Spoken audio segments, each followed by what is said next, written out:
শীতের সময় গরম গরম চায়ে চুমুক দিতে আমরা সবাই ভীষণই পছন্দ করি। আর যদি থাকে গরম গরম চার সাথে গরম গরম পকোড়া, তাহলে তার কোনো কথাই নেই।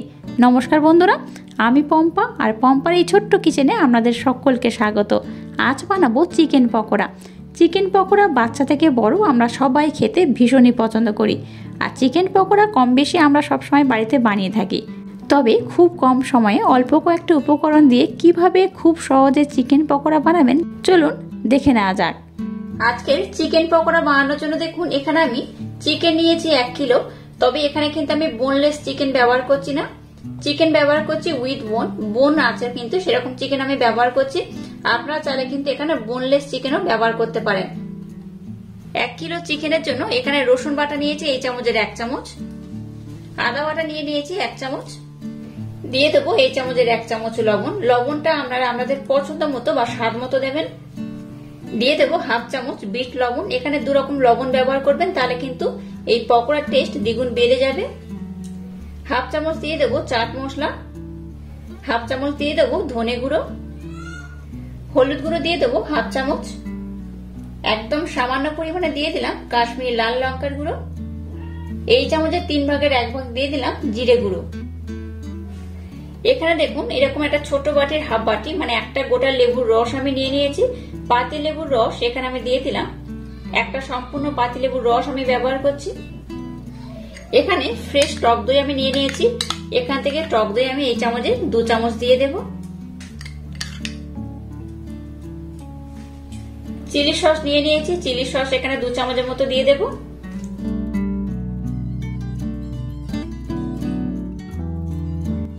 দু চামচের মতো দিয়ে দেবো টমেটো সস।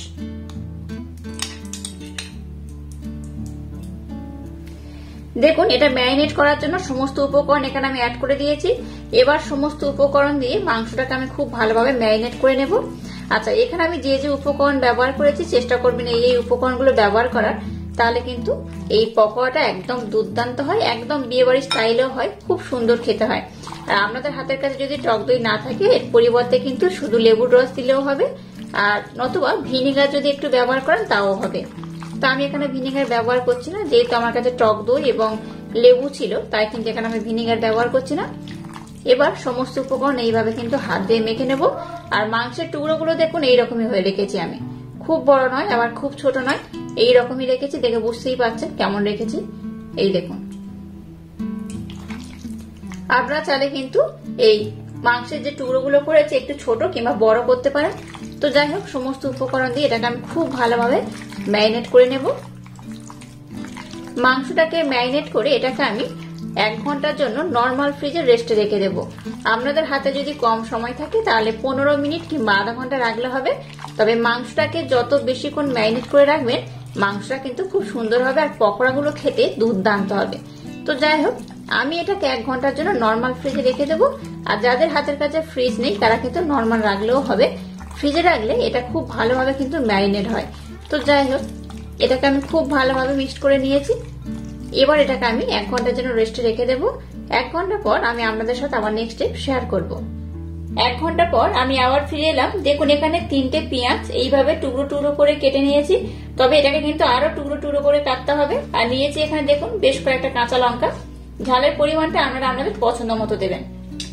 এবার দেখুন এটা আমি চপার নিয়ে নিয়েছি, এর মধ্যে কাঁচা লঙ্কাটা দিয়ে দিলাম, দিয়ে দেবো পেঁয়াজ কাটা। এবার এগুলোকে আমি একসাথে খুব ভালোভাবে চপ করে নেব। এইভাবে একটু ভালোভাবে চপ করে নিলে কিন্তু আজ যে পকোড়াটা বানাবো দুর্দান্ত টেস্ট হবে। এবার এটাকে আমি খুব ভালোভাবে এইভাবে চপ করে নেব।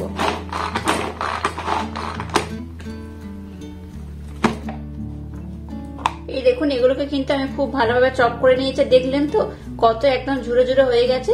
পকোড়াটা বানানোর জন্য কিন্তু এরকম ঝুরো ঝুরো করে পেঁয়াজ আর লঙ্কাটা কাটলে পকোড়াটা কিন্তু খুব টেস্টি হয়। চলুন এবার নেক্সট স্টেপ শুরু করা যাক। এটাকে আমি 1 ঘন্টার জন্য নর্মাল ফ্রিজে রেখে দিয়েছিলাম। নর্মাল ফ্রিজ থেকে 1 ঘন্টা পর আমি বার করলাম। এবার এখানে আমি বেশ কয়েকটা উপকরণ অ্যাড করব। দেখুন যে লঙ্কা আর পেঁয়াজটাকে আমি খুব ভালোভাবে চপ করলাম সেটার মধ্যে কিছুটা দিয়ে দেব। ঝাল যে যেমন পছন্দ করবেন সেইভাবে কিন্তু দেবেন, খুব বেশি দেবেন না। আমি প্রায় সমস্তটা দিয়ে দিলাম। এবার এখানে এই চামচের 1 চামচ দিয়ে দেবো বেসন। বেসনটা দিলে কোটিংটা খুব ভালো হয়, তাই 1 চামচ আমি বেসন দিলাম। পকোড়াটা যাতে খুব সুন্দর ক্রিস্পি হয় তার জন্য এই চামচে 2 চামচ দিয়ে দেবো আতপ চালের গুঁড়ি। আতপ চালের গুঁড়ি অবশ্য চেষ্টা করবেন ব্যবহার করার, তাহলে কিন্তু এটা খুব মুচমুচে আর খুব ক্রিস্পি হবে। এবার দিয়ে দেবো 2 চামচ কর্নফ্লাওয়ার। আপনাদের হাতের কাছে যদি কর্নফ্লাওয়ার না থাকে তাহলে কিন্তু অ্যারাউরও ব্যবহার করতে পারেন। কর্নফ্লাওয়ার আর আতপ চালের গুঁড়ি একসাথে দিলে কিন্তু পকোড়াটা ভীষণ ক্রিস্পি হবে, মুচমুচে হবে আর খাস্তা হবে, দুর্দান্ত খেতে হয়। দেখুন এখানে আমি সমস্ত উপকরণ অ্যাড করে নিয়েছি। এবার এটাকে আমি হাত দিয়ে খুব ভালোভাবে মিক্স করে নেব। আজকে চিকেন পকোড়া যেভাবে বানাচ্ছি আমার মতো অবশ্যই একবার ট্রাই করবেন, দেখবেন দুর্দান্ত খেতে হয়। আচ্ছা এখানে বলে রাখি লবণটা কিন্তু আপনারা আপনাদের স্বাদ মতো বা পরিমাণ মতো ব্যবহার করবেন। সমস্ত উপকরণের সাথে এবার চিকেনটাকে আমি খুব ভালোভাবে মিক্সড করে নেব। আচ্ছা আমার হাতের কাছে এই মুহূর্তে ধনেপাতা নেই, তাই কিন্তু আমি ধনেপাতা ব্যবহার করলাম না। চেষ্টা করবেন এখানে একটু ধনেপাতা ব্যবহার করার। ধনেপাতা ব্যবহার করলে কিন্তু পকোড়ার টেস্টটা আরো দ্বিগুণ বেড়ে যায়। সমস্ত উপকরণ দিয়ে চিকেনটাকে এবার আমি খুব ভালোভাবে কোটিং করে নেব। এখানে ময়দা কিন্তু ব্যবহার করবেন না, ময়দা ব্যবহার করলে কিন্তু পকোড়াগুলো ক্রিস্পি হয় না, বেশ নরম হয়ে যায়। বাইরে থেকে ক্রিস্পি, ভিতর থেকে একদম নরম, তবেই কিন্তু পকোড়া খাওয়ার মজা। তো যাই হোক আমি যে যে উপকরণ যেভাবে অ্যাড করলাম আমার মতো ট্রাই করবেন, দেখবেন পকোড়াগুলো খুব সুন্দর হয়। দেখুন সমস্ত উপকরণ দিয়ে চিকেনটাকে আমি খুব ভালোভাবে ম্যারিনেট করে নিলাম। এখানে কিন্তু আর কোনো কিছু অ্যাড করার দরকার নেই, একদম পারফেক্ট হয়েছে। দেখতেই পাচ্ছেন এগুলো কত সুন্দর হয়েছে। সমস্ত উপকরণ দিয়ে এটাকে আমি খুব ভালোভাবে ম্যারিনেট করে নিয়েছি। চলুন এবার পকোড়াগুলোকে খুব সুন্দর করে ভেজে নেওয়া যাক। এবার গ্যাসটাকে জেলে দিয়ে একটা কড়াইতে তেল দিয়ে তেলটাকে মিডিয়াম গরম করে নিয়েছি। খুব বেশি গরম করবেন না, মিডিয়াম গরম করতে হবে। এবার ম্যারিনেট করা চিকেনগুলো এর মধ্যে দিয়ে খুব ভালোভাবে আমি ভেজে নেব। যখন এই চিকেনগুলো কড়াইয়ের মধ্যে দেবেন এইভাবে একটু ধরে রেখে তারপর দেবেন। এইভাবে দিলে কি হয়, এই চিকেনগুলো কিন্তু আর কড়াইয়ের গায়ে লেগে যাবে না।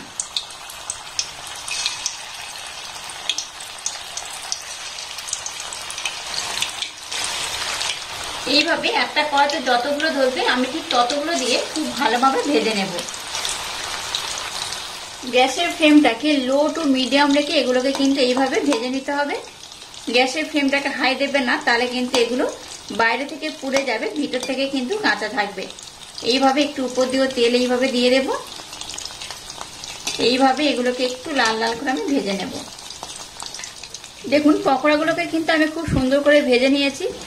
এই দেখুন কতটা সুন্দর কালার হয়েছে, দেখুন অসম্ভব সুন্দর কালার হয়েছে আর বেশ সুন্দর হয়েছে। দেখতেই পাচ্ছেন কত সুন্দর হয়েছে। পকোড়াগুলো ভাজা হয়ে গেছে, এবার এগুলোকে আমি উঠিয়ে নেব।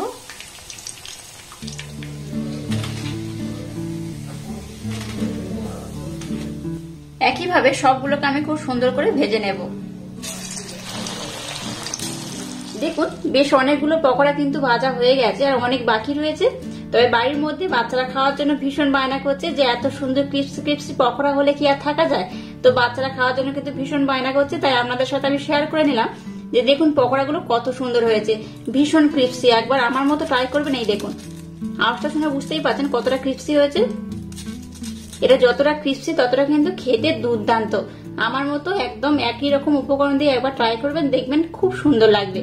আর আজকের এই চিকেন পকোড়া রেসিপি যদি আপনাদের ভালো লাগে তাহলে চ্যানেলটাকে লাইক, শেয়ার, কমেন্ট এবং সাবস্ক্রাইব করবেন আর পাশে থাকা বেল আইকনটা প্রেস করে দেবেন।